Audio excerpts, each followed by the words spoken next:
Mal who? Mal what? Mal when? No, today it's malware. Let's talk tech.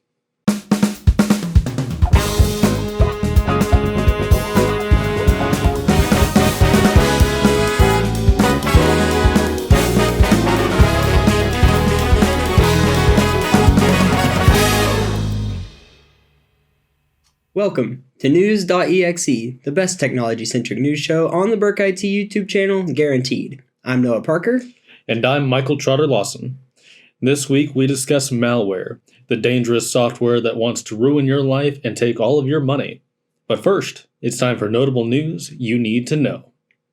Jen Easterly, director of the U.S. Cybersecurity and Infrastructure Security Agency, aka CISA, called on technology companies to take greater responsibility when it comes to the cybersecurity of their products that, quote, are embedded into the very foundations of our society. She continues, as we've integrated technology into nearly every facet in our lives, we've unwittingly come to accept as normal that such technology is dangerous by design, end quote.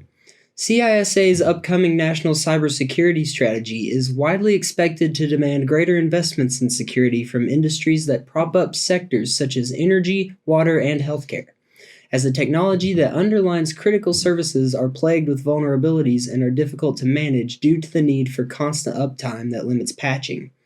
Additionally, the increasing digitization of critical infrastructure is adding more vectors of attack if not properly configured. Facebook is underwater and sinking fast as the social media giant struggles to reckon with Apple's new privacy changes and a tough economic climate.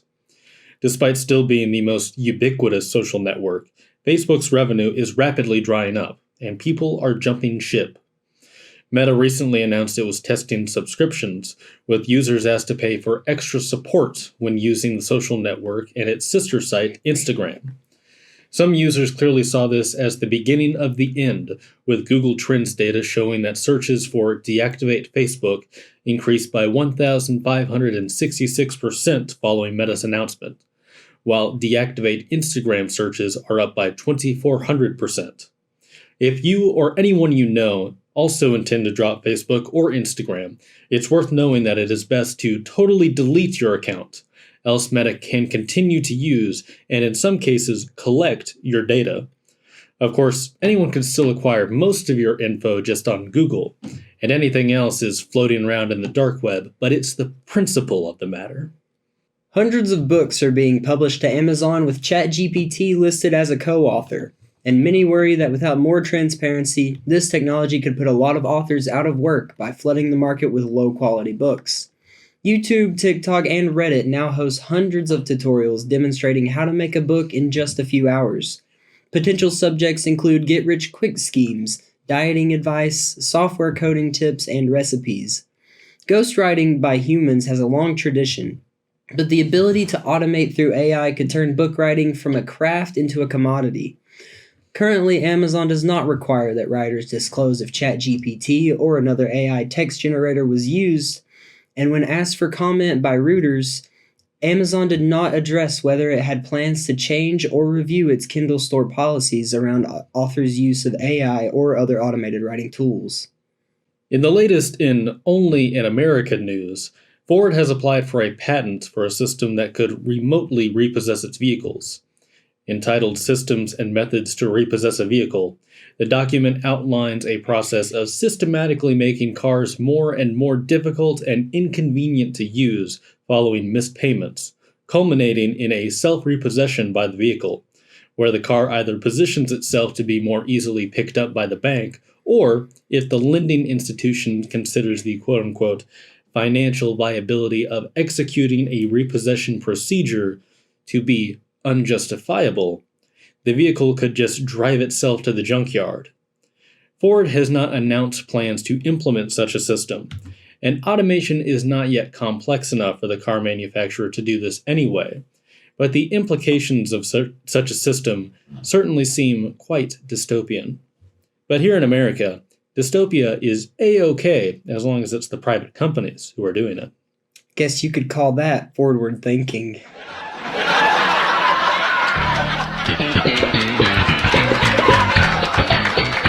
News Corp, the parent company of the Wall Street Journal and several other news outlets, recently said that hackers had been inside its network for nearly 2 years and made off with private documents and emails.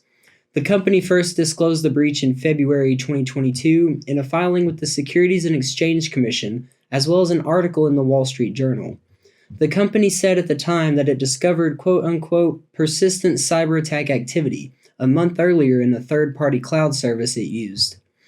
Security firm Mandiant, which aided News Corp in investigating the intrusion, told the Wall Street Journal it believed the attack was conducted by a threat actor aligned with the Chinese government. Now, the company states that this breach was in effect from February 2020 to January 2022, though the company has not announced any definite findings on the attacker's motivations, goals, or how successful said attacker was. A highly controversial bill is making its way through the European Union's Parliament that could implement sweeping changes to internet privacy rights. Drafted under the pretense of protecting children and stopping online sexual abuse, the proposal would mandate client-side scanning of encrypted communication. This means that all online communication, from emails to video game chats, would be scanned by the hosting company for child sexual abuse material. In shocking news for anyone who's ignored international politics since the 1940s, the German government has been one of the most vocal opponents of the proposition, warning that undermining encryption in this way would seriously undermine the fundamental rights of millions of Europeans.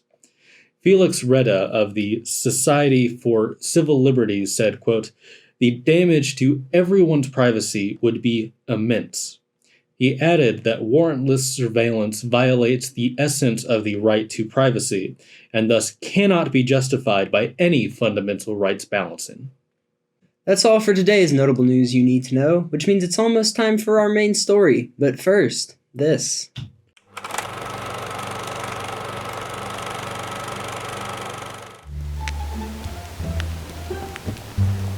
Hey man, Hey buddy. you doing alright? Nah, I've been better. Guess I'm just feeling a little under the weather.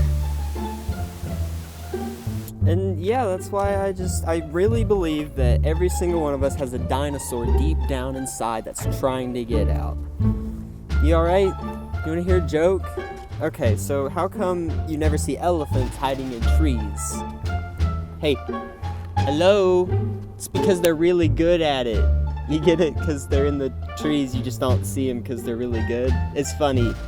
It'd be funny if you'd get your head out of the clouds.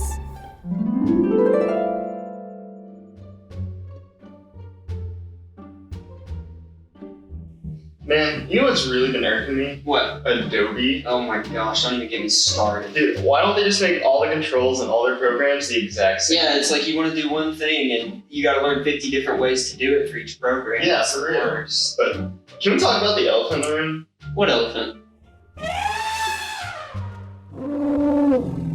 Today, our main story is about malware, software designed to cause disruption to a computer, server, client, or computer network, leak private information, gain unauthorized access to information or systems, deprive access to information, or unknowingly interfere with the user's computer, security, and privacy.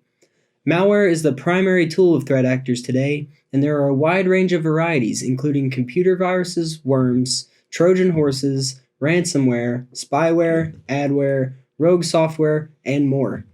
Cybercrime, which includes malware attacks as well as other crimes committed by computer, was predicted to cost the world economy $6 trillion in 2021 and is increasing at a rate of 15% per year.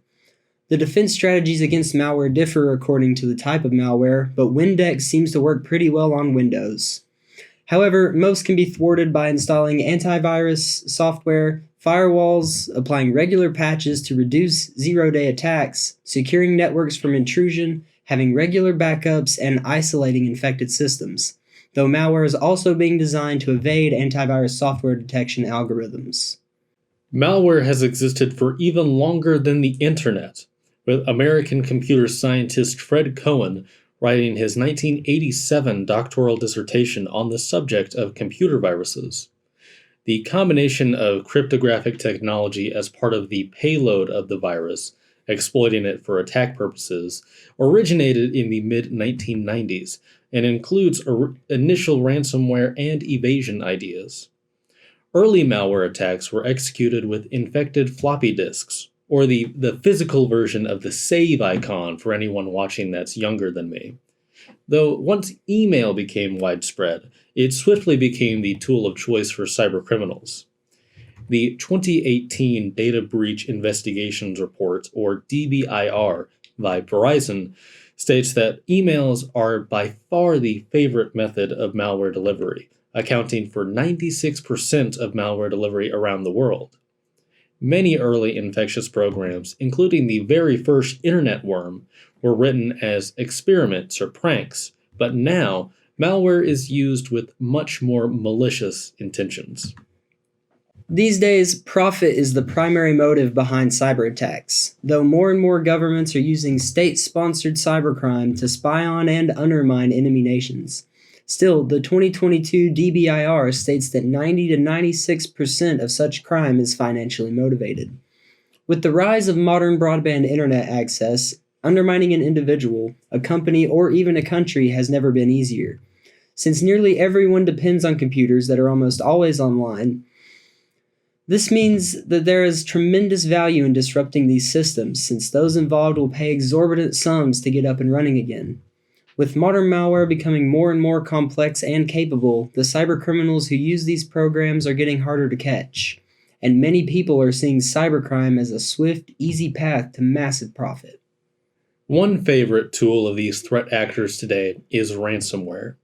This is a subtype of malware that encrypts a victim's data, then extorts that individual or entity into paying a ransom fee to get the data back, usually with the threat of deleting the data if the victim does not comply. Despite gaining lots of media coverage only recently, this form of malware originates from the earliest days of malicious software, invented back in the late 80s and more or less perfected by 1996. It was originally called cryptoviral extortion, and was actually inspired by the fictional facehugger in the movie Alien. But at least most versions of ransomware don't lead to the brutal death of the victim. Ransomware has exploded in popularity in recent years, with around 623 million ransomware attacks in 2021. As we covered Monday, the U.S. Marshal Service was compromised by a ransomware attack, and that attack is just one of many high-profile instances recently. Though all forms of malware are dangerous, ransomware is especially so. Considering the rapid increase of attacks over the last few years, the sheer amount of these cyber attacks is likely to accelerate even further. With that in mind, let's examine exactly how ransomware works. Typically, the victim downloads the software via some form of phishing, where the attacker tricks the user into clicking on a malicious download link or attachment in an email.